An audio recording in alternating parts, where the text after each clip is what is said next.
Welcome to another Kingdom Studies class, The Greatness of the Kingdom. One of our textbooks is The Greatness of the Kingdom by Alva J. McClain.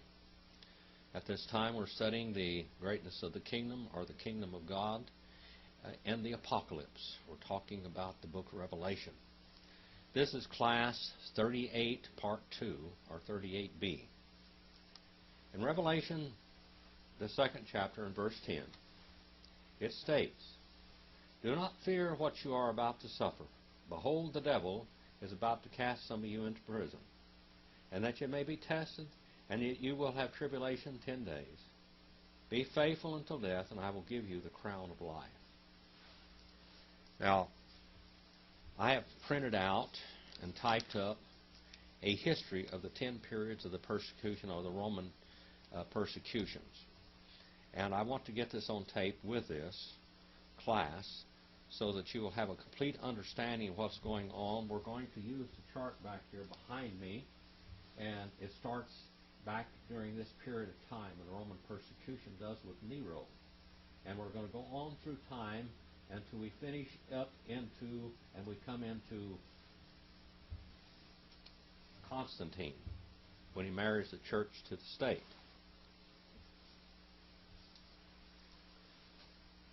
The Roman persecution of Christians lasted about 3 centuries and never stopped completely during those 300 years. The historians have assigned this to what we call the 10 periods of persecution. The first persecutor was Nero. In Acts 25th chapter, verses 11 and 12, we find that Paul says that he shall stand before Caesar's throne. He was falsely accused, as we all know, in the book of Acts, that the Jews, Judaism, wanted to kill him. He was the worst enemy. This is what I typed out so many years ago. He began the first persecution for Christians where Peter and Paul got the crown of martyrdom and apostleship. The persecution began in 64 A.D., in the 10th year of his reign. Now, for 10 years, Nero did not persecute the Lord's churches, but now Judaism was persecuted. Now, in the 10th year of his reign, Nero was the emperor to whom Paul was sent in his position, in Acts 25, 11, and 12. Nero, the last Roman emperor, reigned 54 to 68 of the Julian-Claudian line, was the son of Domitius, Ahenobarbus, and Julia Agrippa, niece of the Emperor Claudius. After the violent death of his first wife, Valeria Messalina, Emperor Claudius married Julia, adopted her son Nero, and gave him in marriage to his own daughter Octavia. Nero's mother had a mind to commit any sort of crime that she could possibly do to get her son stationed as the emperor of the Roman Empire, and of course she would be his co-regent.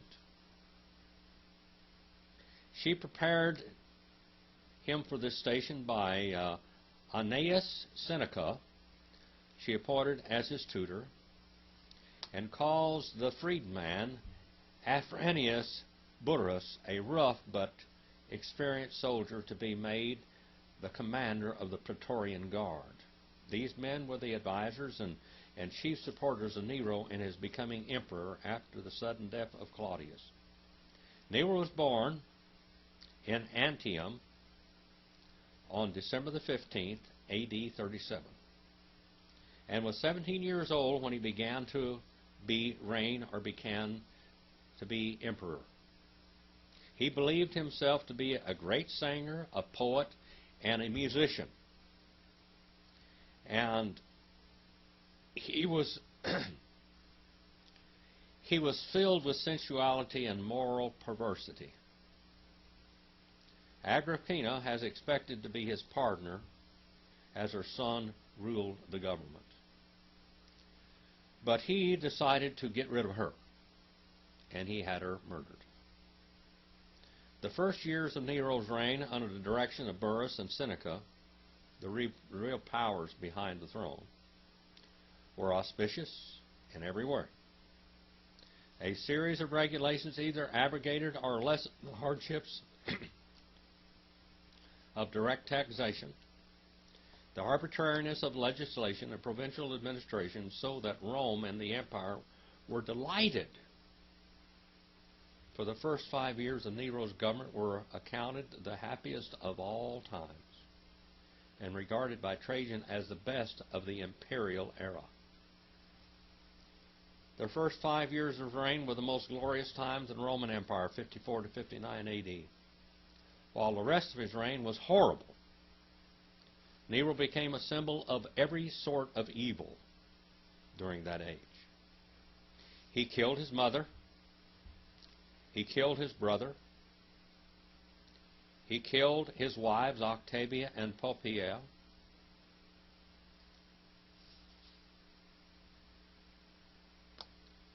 His counselor, Seneca, and many Roman leaders and generals. Nero, with his soulmates, rioted by night through the city, attacking men, assaulting women, and filled the vacant positions in the imperial court with the dregs of the society. Now, he also killed his one wife, Poppaea, and he just absolutely was what we call fascinated, sexually attracted to her tremendously. She was a great attraction to him. But he kicked her, and some historians say that while she aborted the child, that she died. Her and the child both.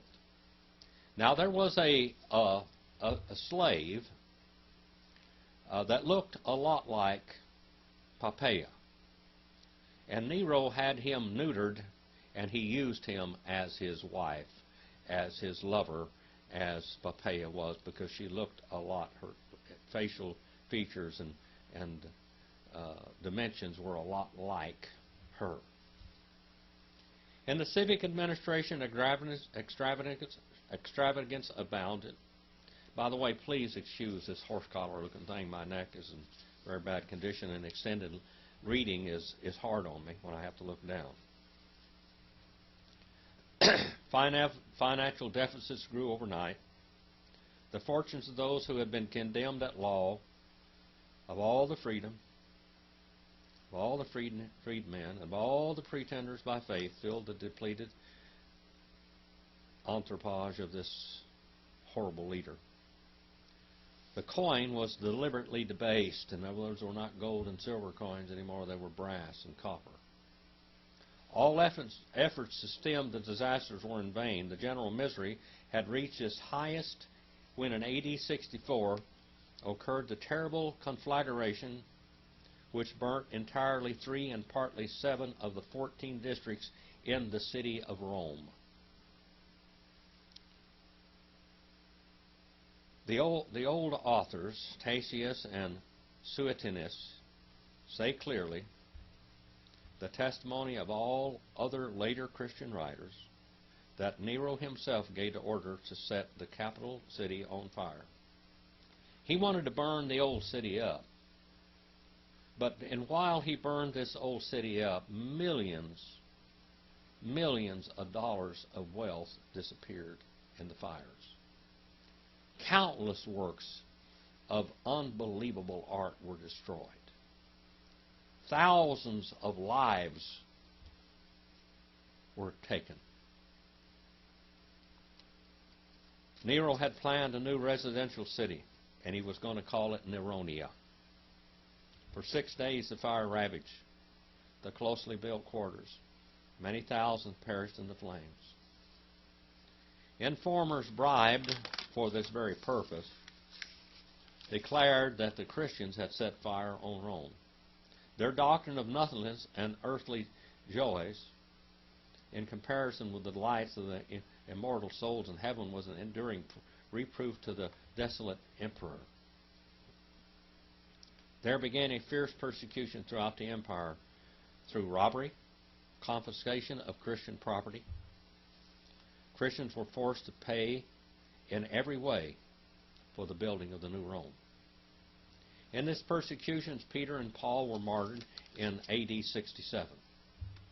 Finally, the emperor started on a pleasure tour through the lower Italy and Greece as an actor, singer, and musician.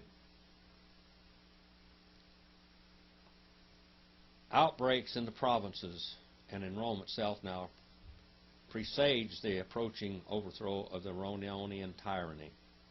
Julius Vindex, proconsul of Gallia, Lugdunensis, with the intent of giving Gaul an independent and worthy government, raised the banner of revolt and sought an alliance with the proconsuls of Spain, Rhine provinces.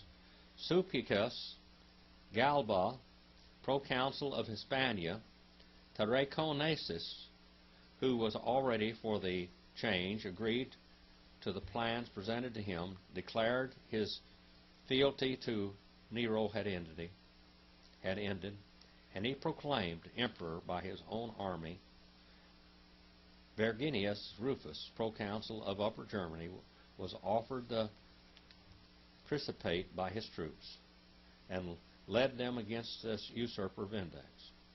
In the battle at Vocentio, or Besancon, Vindex was defeated and fell by his own sword. In Rome, the Praetorians, dazzled by the exploits of Galba, deserted Nero.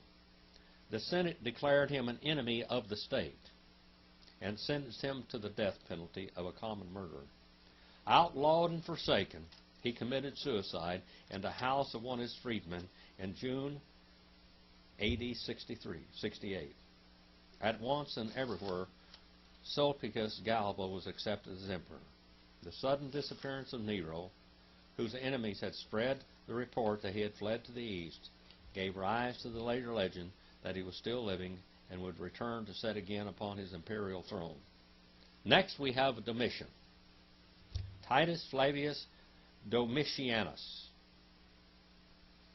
He was a Roman emperor and persecutor of the churches, son of Vespasian, and younger brother and successor of the Emperor Titus. He was born October the 24th, AD 51, reigned from 81 to 96 AD. In spite of his private vices, he himself set up as a reformer of morals and religion. He was the first of the emperors to deify himself during his lifetime by assuming the title of Lord and God. After the revolt of Saturnius, he organized a series of bloodthirsty proscriptions against all the wealthy, noble families. A conspiracy in which his wife joined was formed against him, and he was murdered September the 18th, AD 96. So he ruled between 81 and 96 AD. When the acts of Nero's reign were reversed after his death, an exception was made as to the persecution of the Christians. Tertullian was involved in this. He was the emperor who exiled John to Patmos, where he saw his revelation. Among the four famous martyrs in the second persecution were Domitian's cousin Flavius Clemens, the consul, and Acilius Glabrio, who had also been consul. Flavia Domitilia, the wife of Flavius, was banished to Pandataria. The book of the Apocalypse was written in the midst of this storm of persecution, when many of the Christians had already perished. Irenaeus in Rome talked of the great Babylon, drunk with the blood of the saints and with the blood of the martyrs of Jesus. Clement's epistle to the Corinthians was also written about this time. The Roman Church continued loyal to the empire and set up his prayers to God that he would direct the rulers and magistrates in the exercise of the power committed to their hands. Clement's epistle 9. Romans 13 and 1 Peter 2. Before the end of his reign, Domitian ceased to persecute. He was between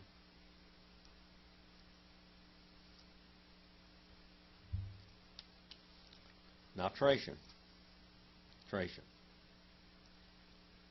From 81 to 96 was Domitian. Now we go to Trajan. Trajan's reign was 98 to 117 A.D. Emperor of Rome, AD 98 to 117, born in Italica, Spain, September the 18th, 53 A.D. He died August the 7th, 117 A.D. He was descended from an old Roman family and was adopted in 97 by Emperor Nerva. Trajan was one of the ablest of the Roman emperors. He was stately and majestic in his appearance and had a powerful will and showed admirable consideration and chivalrous kindness. He expanded the empire greatly during his time. He gained a large amount of territory for the empire and laid the foundations of civilizations all over the provinces by the founding of municipal communities. He established order in the borders of the Rhine and built large part of the boundary wall, what they call the Roman wilds, the limes, between Roman and Germanic territory from the Danube to the Rhine. And with great determination led two campaigns, 101 and 2 and 105 through 7, against the Dacian king Decebalus, whose country he converted into a new Roman province and empire. Two other provinces were conquered, although neither proved of importance subsequently. The governor of Syria conquered Arabia, Petraea, and Trajan himself entered Armenia during the Trajan-Parthian Wars in 114 to 117 A.D.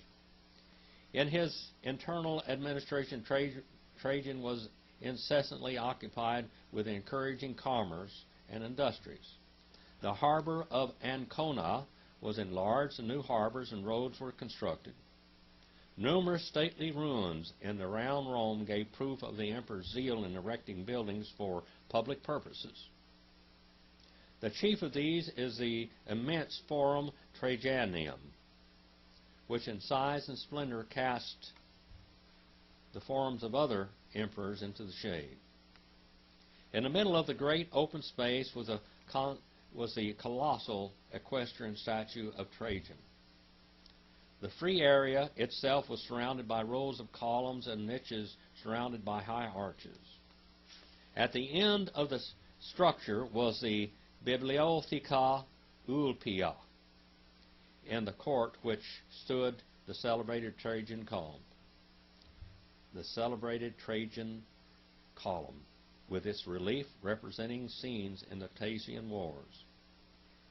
Later, Hadrian built a temple to be deified to the deified Trajan at the end of the forum towards the Campus Martius.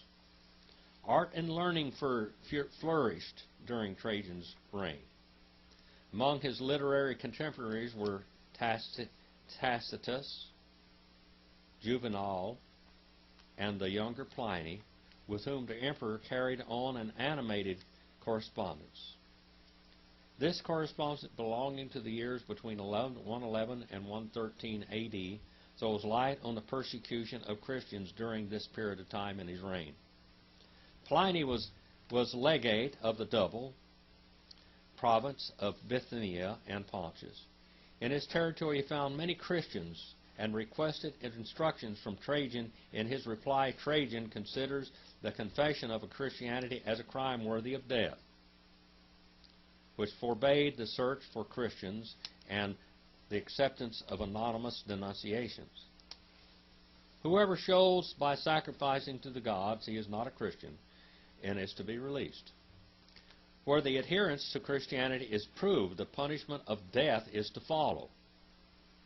The action he prescribed rests upon coercive power of the police and the right of repression of the magistracy, which required no settled form of procedure. In pursuance of these orders and measures were taken against Christians in other places also. The most distinguished martyrs under Trajan were Ignatius, the pastor of Antioch, Simeon, pastor of Jerusalem. Now we come to Marcus Aurelius. Marcus Aurelius. Roman Empire between the Roman Emperor between 168 and 180 A.D.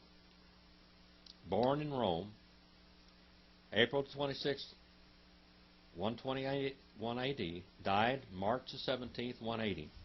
His father died when Marcus was yet a boy, and he was adopted by his grandfather, Annius Verus. In the first pages of his Meditations, he has left us an account unique in antiquity of his education by near relatives and by tutors of distinction. Diligence, gratitude, and hardiness seem to have been one of his chief characteristics. Gratitude and hardiness. From his earliest years, he enjoyed the friendship and patronage of the Emperor Hadrian, who bestowed upon him the honor of equestrian order when he was only 6 years old, and made him a member of the Saulian priesthood at 8, and compelled Antonius Pius immediately after his own adoption to adopt as sons and heirs both the young Marcus Saeonius and Commodus, known later as Emperor Lucius Verus.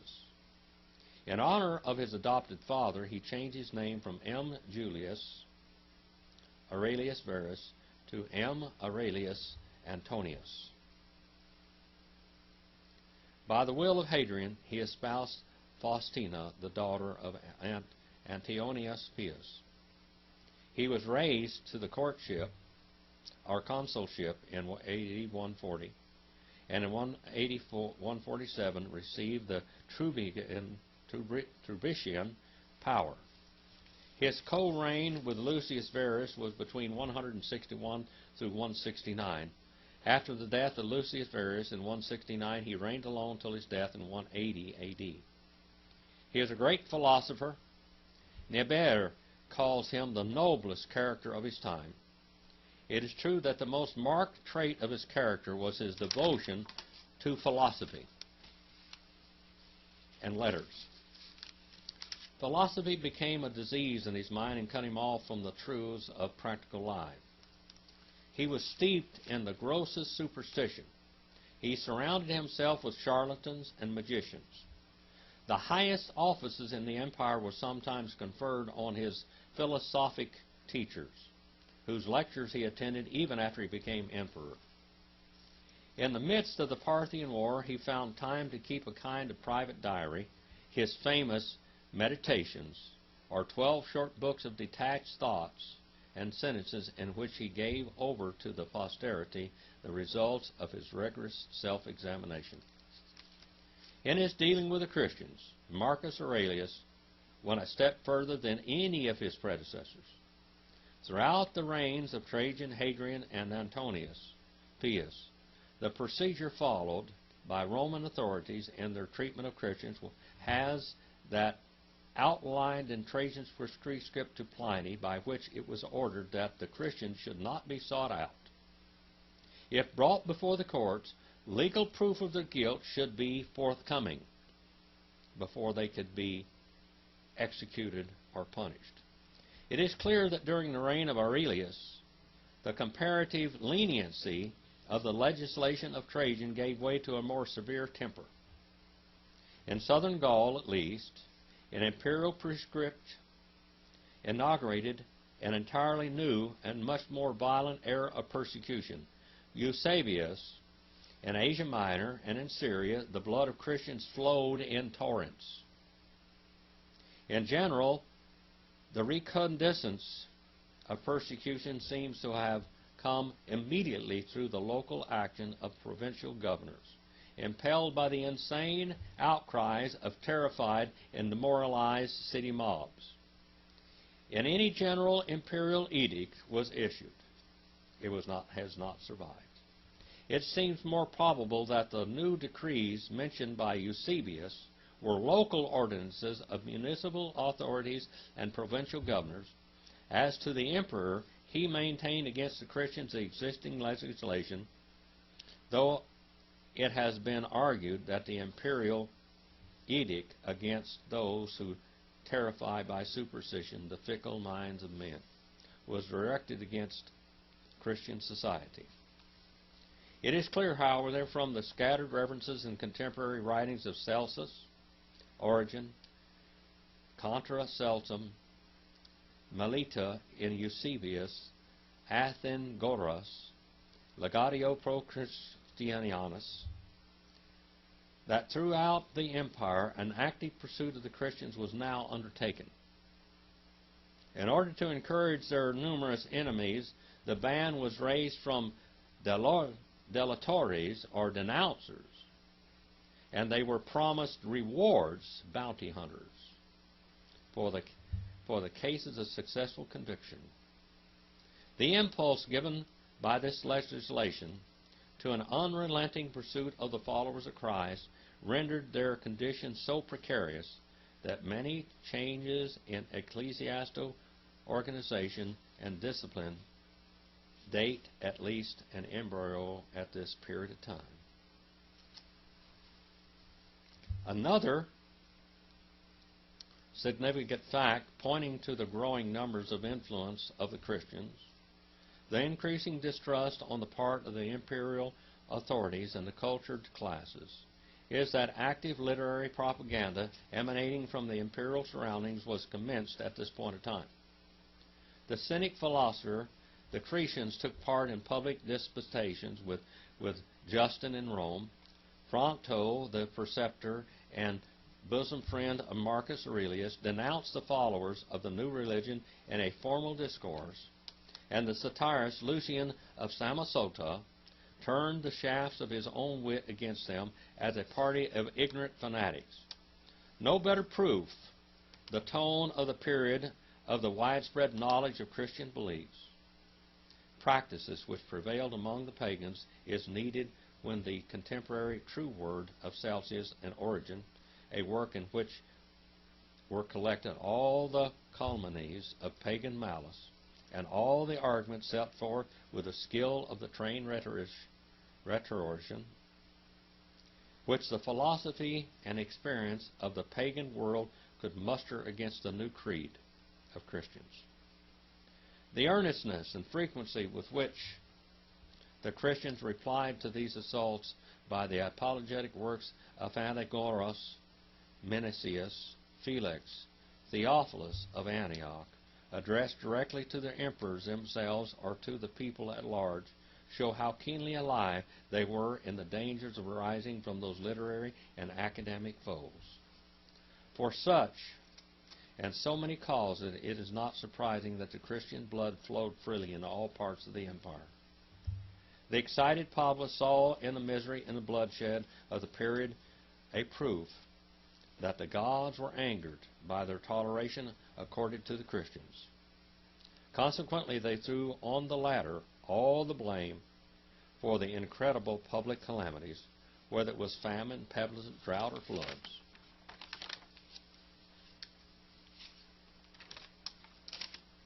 The cry was the same. Tertullian, Apologeticum 5. Christianus Leninem, throw the Christians to the lions, was the byword of the day. The pages of the apologists show how frequently the Christians were condemned and what penalties they had to endure. And these vague and general references are described in all the gruesome details. Among them are the acta of Justin and his companions who suffered at Rome in 165. Carpus, Paplius, Agathonica, who were put to death in Asia Minor. The Silitan martyrs in Numidia, and the touching letters of the churches of Lyons and Vienna, in which is contained the description of the tortures inflicted by Blandina and her companions at Lyons. Inflicted on Blandina and her companions in Lyons. These were all Baptists. Incidentally, this document throws much light on the character and the extent of the persecution of the Christians in southern Gaul and on the share of the empire. Now if you look up here to the map, we find out what's happening Here we are in 200 A.D., right in the beginning of it. Some of the irregular churches that started. By 251 A.D., we have the council at Rome, where Novatian and Cornelius was a liberal apologist for those that had committed sins by sacrificing to idols to save their lives. Novatian said, if they publicly put off Christ, then we shall make them to publicly be baptized and put him back on, because every person that was also interrogated that was a Christian was tried to tear out of them, dig out of them, convey out of them the names of other Christians, and those names of the Christians were taken, and those Christians were killed, and they had to die for the faith. So Novatian said, if they're going to do that, then we shall require them to publicly put on Christ again. Cornelius was not for making them to be publicly baptized again, because it would definitely put a death sentence on them. We have Septimius Severus, founder of the African dynasty of the Roman emperors, born in Lepus Magna in Africa, April 11th, 146. He died in York, England, February the 4th, 211. Severus came from a family that had become Roman citizens, and in his career as an official at Rome, in the provinces he had favored by the Emperor Marcus Aurelius, in the reign of the Commodus, he was appointed legate of the 4th Legion on the Euphrates. And this gave him the opportunity to become acquainted with the affairs in the East. He married Julia Domina, a member of the priestly family of Emesa, who was a mother of Caracalla, and Geta. When the Emperor Pertinax was killed by the mutinous soldiers at Rome, Severus, who was then governor of Upper Pannonia, was proclaimed emperor. During the reign of Severus, a 5th persecution of the Christians broke out. He forbade the conversion to Judaism and to Christianity. The persecution raged especially in Syria, Damascus, where the Apostle Paul was baptized and where he was struck down by God himself and saved, and in Africa. In 203, Perpetua and Philistos and their companions suffered martyrdom at Carthage. Leonidas, Origen's father, Ptumenia, Basil the soldier were the famous martyrs during this period of time. This is up to from 202 to 211 A.D. Caius Julius Verus Maximus Thrax, which means he was from Thracia. He was a Thracian. He reigned in Rome between 235 and 8 A.D., 235 and 238. He was a barbarian and evil in his persecution to Christians.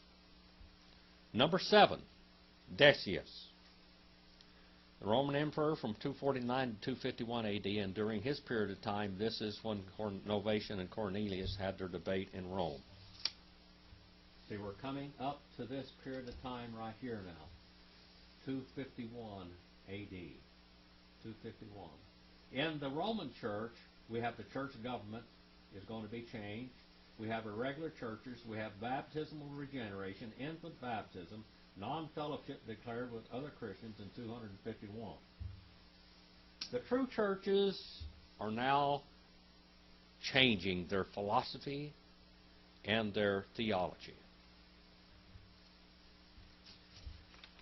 7. By the way, Caius Julius Maximus Marcius reigned between 235 and 238 A.D.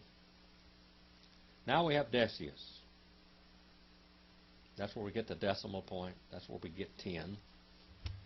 This is a Roman emperor between 249 and 251. He was born near Sirmium in Pannonia of a Roman or Romanized family.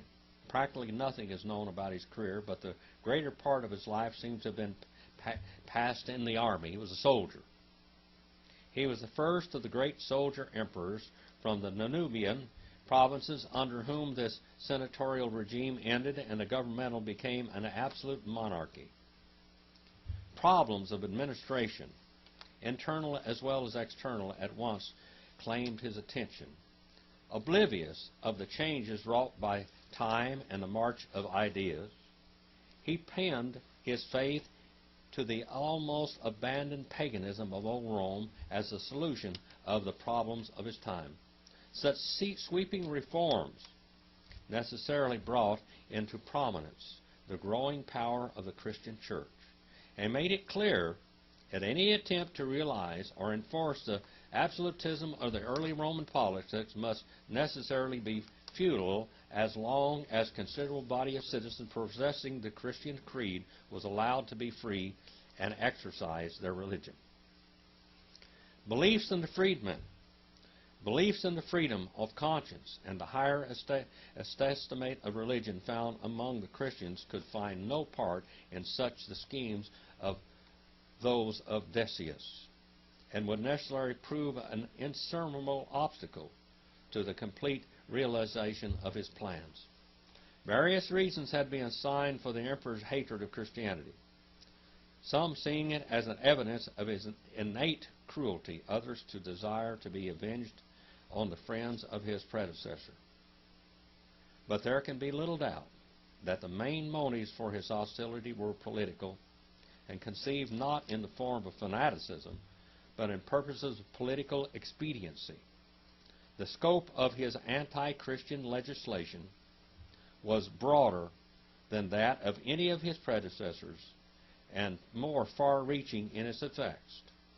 The texts of his edicts have not survived, but the general tenor can be judged from the manner in which they were executed.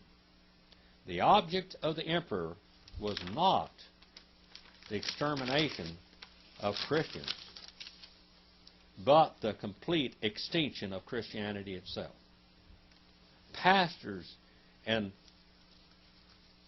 were unconditionally punished with death. To all others was given an opportunity to recant and to ensure the abandonment of Christianity. All were compelled to submit to some test of their loyalty to paganism, such as the offering of sacrifice. Now see, this is what we're talking about. This is what happened with Novatian and Cornelius. The pouring of libations, the burning of incense to the idols, the unexpectedness of the attack, coupled with the fact that an appalling amount of laxity and corruption had manifested themselves during the long peace which the church had enjoyed, produced the most deplorable effect in the Christian fold.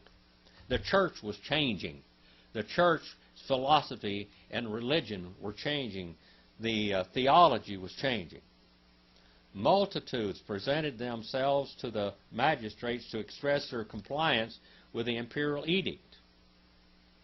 And these apostates' tickets were issued attesting to the fact they had offered sacrifice or burned incense, while others, without actually performing the rites, availed themselves to the venality of the magistrates to purchase certificates attesting to their renunciation.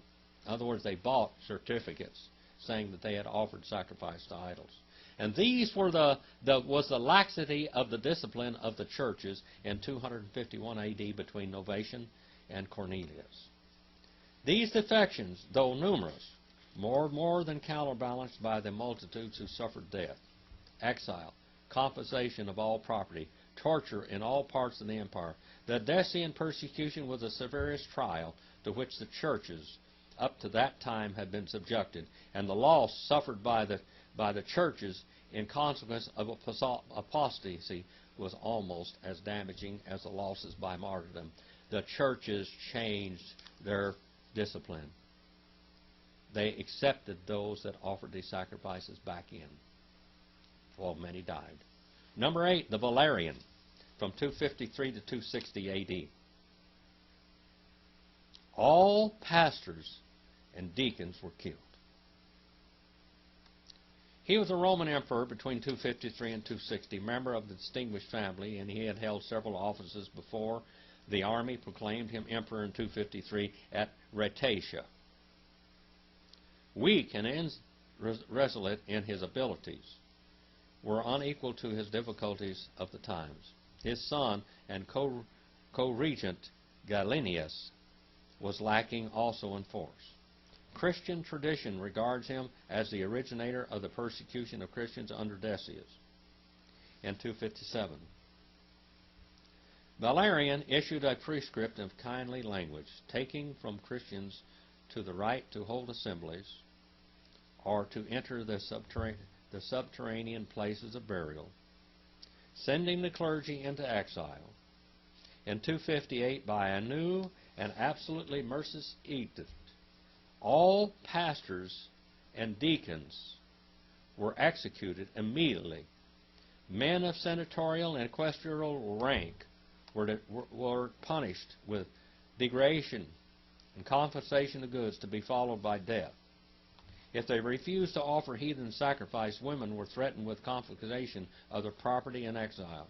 Christians in the imperial household were sent in chains to perform forced labor in the imperial domains. In this persecution of Christians in Rome and Carthage, they lost their leaders and bishops. Sextus of Rome was seized on August 6, 258. In one of the catacombs, and was put to death. Cyprian of Carthage suffered martyrdom September 14th. Another martyr was a Roman deacon, Lawrence.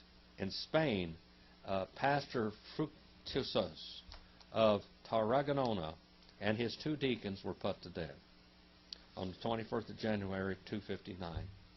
There were also executions in the eastern provinces. Taken all together, however, the repressions were limited to scattered spots and had no great success. Valerian was finally captured by the Persians and died a prisoner. Marcianus and his two sons were killed in the struggle for the throne. Gallienus, who became Valerian's successor, annulled at once his entire father's laws hostile to Christianity. Aurelian, Roman emperor between 270 and 275, born of humble parents near Sirmium in Pannonia, September the 9th, AD 214, died AD 275. At the age of 20, he entered the military service, in which, because of exceptional ability and remarkable body strength, his advancement was rapid. On the death of Claudius, he was proclaimed emperor by the army of Sirmium and became sole master of the Roman dominions on the suicide of his rival Quintilius. The candidate of the Senate.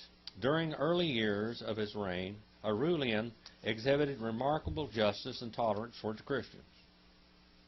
They got a time of a breather. In 272, when he had gained possession of Antioch after defeating Zenobia in several battles, he also appealed to the Christians to decide whether the church building in Antioch belonged to the Orthodox bishops Dominus or to the party represented by the favorite Zenobia. Paul of Samosata, who had been deposed for heresy as a synod held 3 or 4 years before. His decision, based probably on the edict of Gallienus, was that the property belonged to those who were in union with the bishops or the pastors of Italy and the city of Rome. Here where Rome becomes to be very important. This act was based upon political motives. It cannot be construed into any one of the friendliness for the Christians. As soon as he was at liberty to carry out his schemes for infernal reform, Aurelian revived the polity of his predecessor Valerian, threatened to suspend the edict of Gallienus, and commenced a systematic persecution of the followers of Christ. The exact date of the inauguration of this policy is not known in history. It is summer of 275 and dispatched to the governors of the provinces, but Aurelian was slain before he could put it into execution. Diocletian, number 10, 284 to 305 A.D. He was a Roman emperor and persecutor of the church, born of parents who had been slaves at Dioclesia, near Salona, in Dalmatia, A.D. 245. Died at Salona, A.D. 313. The Coptic Orthodox Church began its own calendar of martyrs by the first year of his reign in 284. He entered the army and by his marked abilities attained the offices of governor of Mysia and council and commander of the guards of the palace. In Persian war under Carus, he especially distinguished himself when the son and successor of Carus, Numerian, was murdered by Chalcedon, and the choice of the army fell upon Diocletian, who immediately slew with his own hand the murderer in September 17, 284. His career as emperor belongs to secular history. The reign of Diocletian between 284 and 305 marked an era both in military and political history of the empire. The triumph which he celebrated together with his colleague Maximum, November 20, 303, was the last triumph which Rome ever beheld. Britain, the Rhine, the Danube, the Nile furnished trophies, but the proudest boast of the conqueror was that of Persia. The persistent enemy of Rome had at last been subdued. Soon after his accession to the power of Diocletian realized that the emperor was too unwieldy and too much exposed to attack to be safely ruled by a single head. Accordingly, he associated with himself with Maximum, a bold but rude soldier, at first as Caesar and afterwards as Augustus, 286. Later on, the further distributed his power by granting the inferior title of Caesar to two generals, Galerius and Constantius, 292. He reserved for his own portion Thrace, Egypt, Asia, Italy, Africa, and Maximum's provinces, where Galerius was stationed on the Danube, and Constantius was in charge of Gaul, Spain, and Britain. But the supreme control remained under Diocletian's hands. None of the rulers resided in Rome, and thus the way was prepared for the downfall of the imperial city. Moreover, Diocletian undermined the authority of the Senate, assumed the diadem, introduced several ceremonial of the Persian court. After a prosperous reign of nearly 21 years, he had abdicated the throne and retired to Salona, where he lived in magnificent seclusion until his death. Diocletian's name is associated with the last and most terrible of all the 10 persecutions of the early churches. Nevertheless, it is a fact that Christians enjoyed peace and prosperity during the greater portion of his reign. Eusebius, who lived at this time, describes the glowing terms of glory and the liberty with which the doctrine of piety was honored. And these were, you have to realize, this was the what we have the previews of a state church. The big churches were persecuting the little local independents, and we have the polity of the church beginning to change at this time. The doctrine of piety was honored, and they extols the clemency of the emperors towards the Christian governors whom they appointed and towards the Christian members of their households. He tells us that the rulers of the church were courted and honored with the greatest serviency by all rulers and governors. He speaks of the vast multitudes that flocked to the religion of Christ, and of the spacious and splendid churches erected in the place of the humbler buildings of earlier times. At the same time, he bewalls the falling from the ancient fervor by reason of excessive liberty. Had Diocletian remained sole emperor, he would probably have allowed this toleration to continue undisturbed. It was his subordinate Galerius who first induced him to turn persecutor. These two rulers of the East, at the council held at Nicomedia in A.D. 302, resolved to suppress Christianity. Throughout the empire, the cathedral of Nicomedia was demolished February 24, 303. An edict was issued to tear down the churches to the foundations and destroy the sacred scriptures by fire. This is sacred scriptures of the Bible. And commanding also that those who were in honorable stations, in other words, in politics, were to be degraded if they persevered in their adherence to Christianity. 3 further edicts between 303 and 304 marked successive stages in the severity of the persecution. The first ordering the bishops and presbyters and deacons should be imprisoned. The second, that they should be tortured and compelled by every means to sacrifice to idols.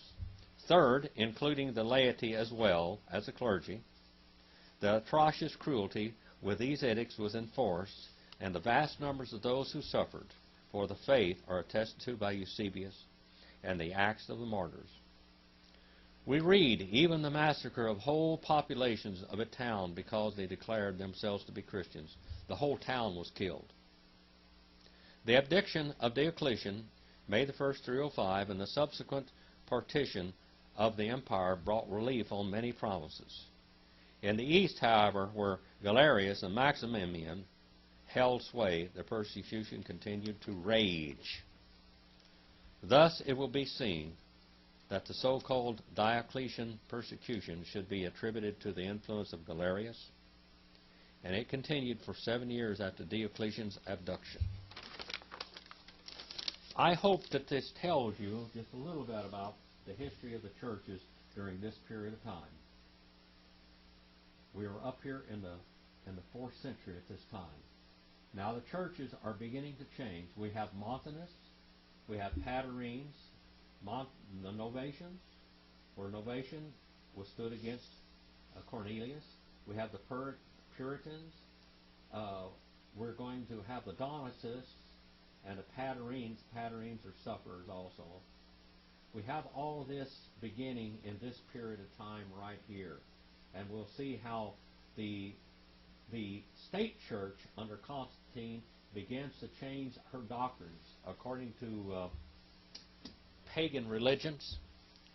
They adopt much of Judaism in their pomp and circumstance. Now, I hope that you have